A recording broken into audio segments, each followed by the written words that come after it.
ओम श्री गणेशाय नमः। मित्रों, मैं राघवराम मिश्रा आज आप लोगों के जीवन में शादी विवाह से संबंधित जो जन्म कुंडली मिलाई जाती है उसके बारे में बताने वाला हूं कि जन्म कुंडली को क्यों मिलाया जाता है। जन्म कुंडली में ऐसे ऐसे क्या गुण होते हैं कि जिसकी वजह से कुंडली ये मिलती है तो दोनों का पति पत्नी का जीवन बहुत आनंद पूर्वक व्यतीत होता है, उनका सुखमय जीवन होता है। और चूंकि ये एक सिक्के के दो पहलू होते हैं, दोनों पहलुओं को देख के इसमें ये देखा जाता है कि आपके कुंडली में कितने गुण मिल रहे हैं। टोटल गुण 36 होते हैं और 36 में कम से कम 18 यानी कि 50% कुंडली यदि मिलती है लड़का लड़की का तो शादी किया जा सकता है। अब इसमें हम आपको एक पूरा वो बताएंगे कि इसमें 8 गुण होते हैं, एक एक गुण के अलग अलग बिंदु होते हैं। तो टोटल जो गुण होते हैं उसके बारे में भी बताऊंगा। वैसे तो हम ये भी कहना चाहते हैं कि कुछ लोग बिना जन्म कुंडली मिलाए शादी कर लेते हैं, वो राम भरोसे हिंदू होटल की जैसा होता है। वैसे तो भगवान की कृपा से उनका भी जीवन सुखमय होता है, कोई ना तनाव होता है ना टेंशन होता है। लेकिन आज के युग में कुंडली का मिलान बहुत अनिवार्य हो गया है। हर लड़का लड़की चाहता है कि हम अपनी कुंडली पहले मिलाएं, बाद में बातचीत करें, बाद में शादी करें।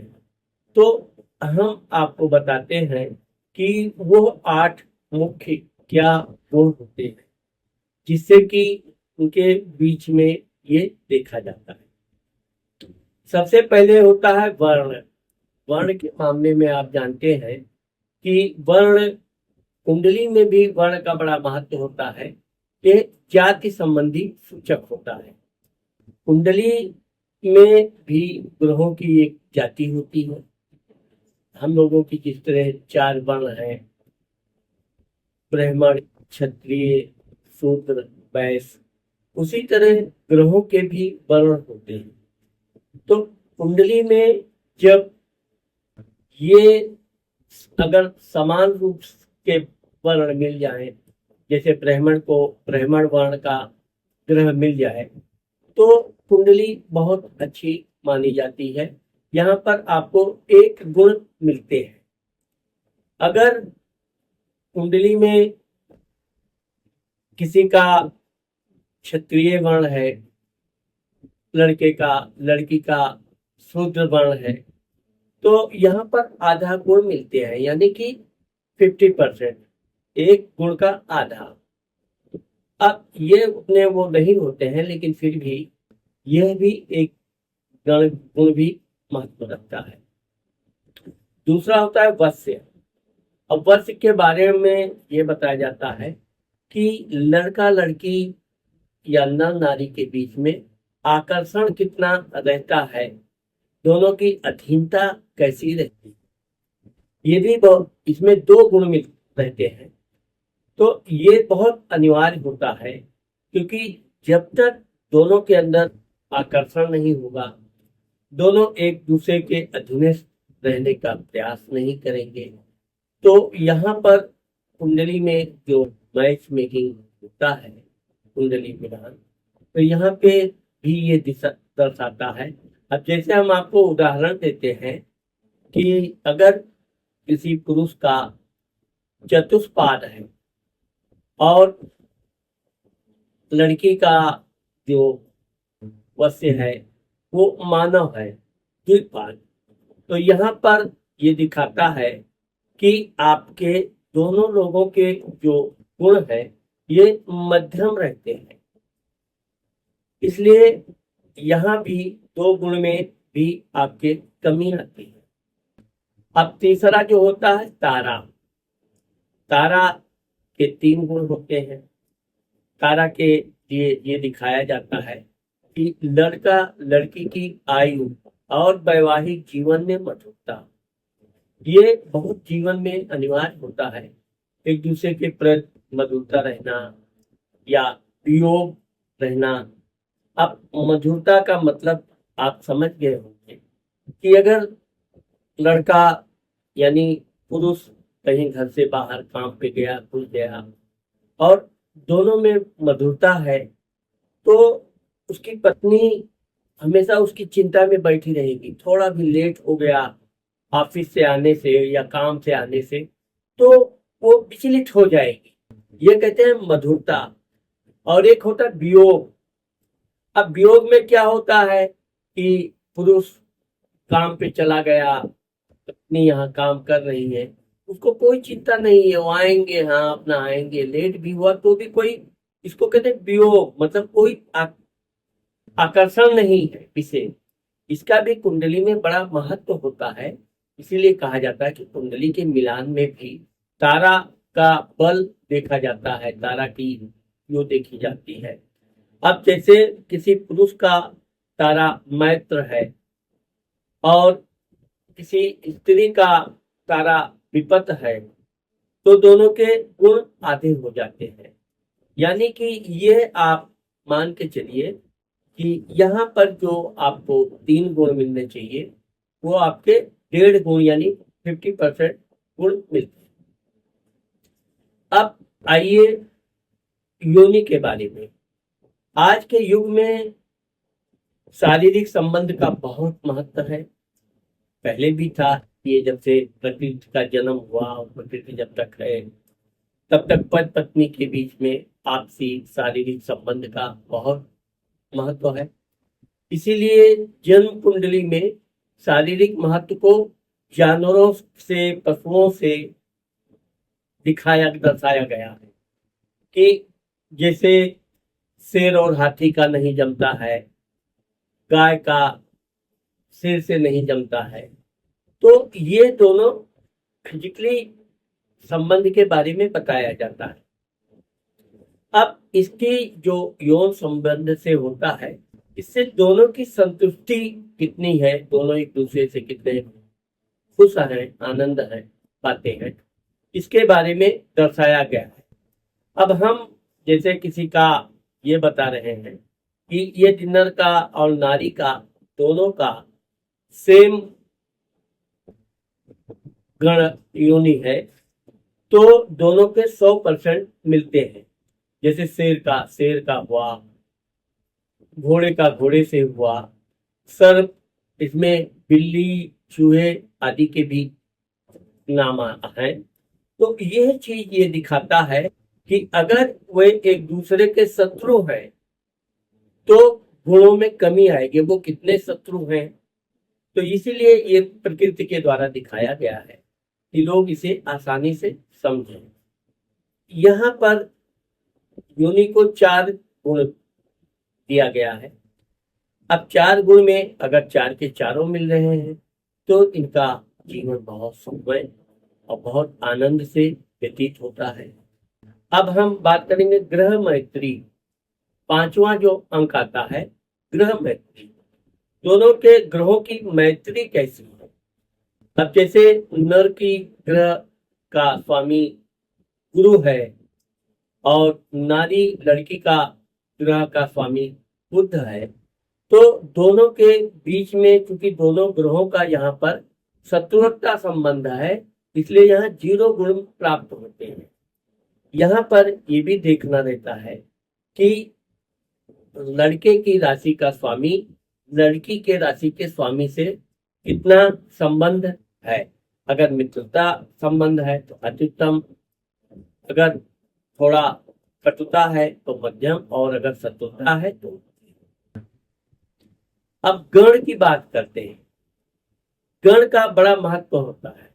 गण 3 ही होते हैं, मनुष्य गण, राक्षस गण और देवगण। अब यहाँ पर ये तो एक सरल बात है कि अगर लड़के का राक्षस गण है, लड़की का देवगण है, तो 0 हो गया, कोई यहाँ नहीं है। जैसे लड़के का मनुष्य गण है, लड़की का राक्षस गण है, यहाँ पर भी 0। लेकिन देवगण का देवगण है तो 100%, देवगण का मनुष्य गण है तो 100%। तो ये देखने से ये होता है कि दोनों का व्यवहार कैसा होता है, रहन सहन।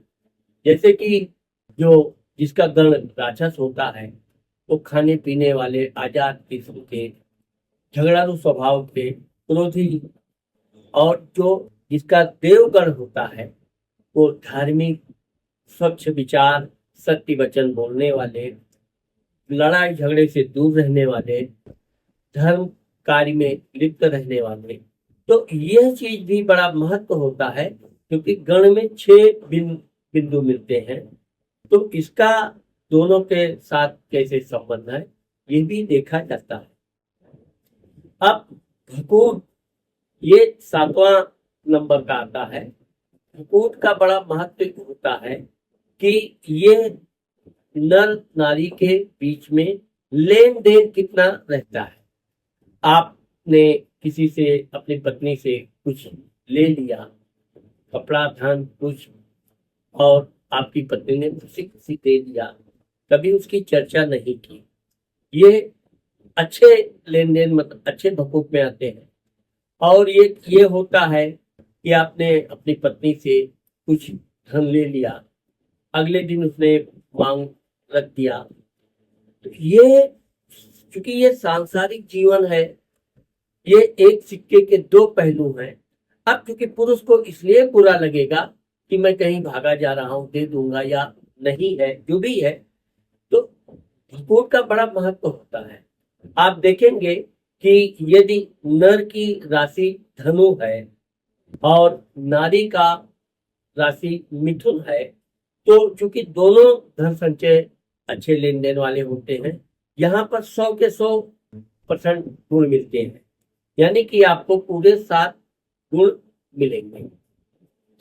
अब 8वां गुण बड़ा महत्वपूर्ण होता है, क्योंकि ये नाड़ी के बारे में बताया जाता है।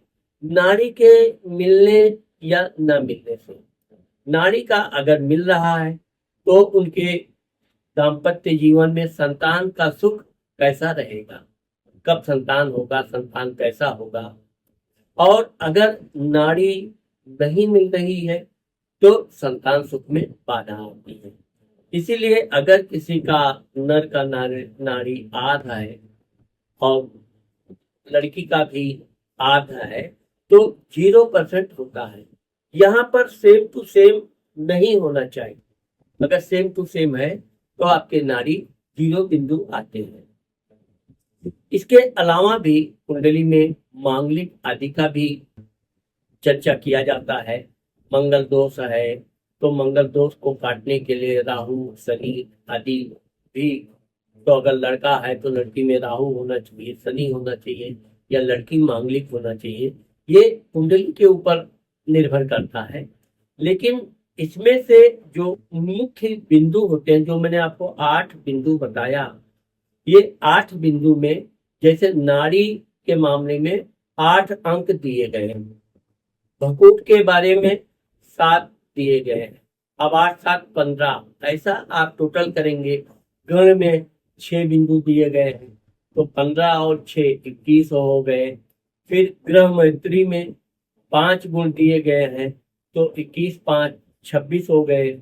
अब योनि में 4 गुण दिए गए हैं तो 26 4 30 हो गए। फिर आपको तारा में 3 गुण दिए गए हैं तो 33 हो गया। फिर वर्ष में 2 तो 35 हो गया। और फिर आप वर्ण में, तो वर्ण में 1 गुण दिए गए हैं तो ये टोटल हो गए 36। इस 36 में कम से कम आपके आधा यानी 50% गुण मिलने चाहिए। अगर ना भी 50% मिलते हैं तो इसके लिए कुछ उपाय भी लोग करते हैं। लेकिन अगर जो लोग बिना कुंडली मिलाए शादी कर लेते हैं तो उनके भी जीवन में कोई ऐसा दुखद बात नहीं होती है, इस बारे में जितना आप समय से पहले, शादी से पहले सोच विचार करना चाहते हैं कर सकते हैं, क्योंकि से एक बार जब शादी हो जाती है उसके बाद में कुंडली का मिलाना, ये सब करना व्यर्थ हो रहता है, इसका कोई मतलब भी नहीं रह जाता, क्योंकि शादी हो गई। अब जो गण मिल रहे हैं, गुण कितने मिल रहे हैं नहीं मिल रहे हैं, अब तो आपको अपना जीवन चलाना है।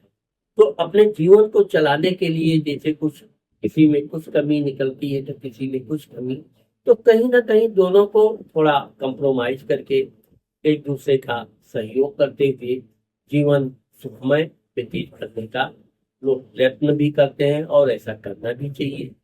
हाँ, ये है कि साथ में अगर आप धार्मिक भगवान की पूजा पाठ करते रहते हैं तो आपके गुण मिले न मिले, गुण कम हो तो भी आपका पारिवारिक जीवन सुखद और सुखमय व्यतीत होगा। तो मित्रों, आज मैंने आप लोगों को जन्म कुंडली के मैच मेकिंग के बारे में, कुल मिलान के बारे में बताया। मुझे आशा है कि आप लोगों को मेरा ये जरूर वीडियो अच्छा लगेगा। अगर मेरा ये वीडियो आपको पसंद आता है और आपने मेरे चैनल को अभी तक सब्सक्राइब नहीं किया है तो अभी सब्सक्राइब करना, लाइक करना और अपने मित्रों को, दोस्तों को शेयर करना मत भूलें।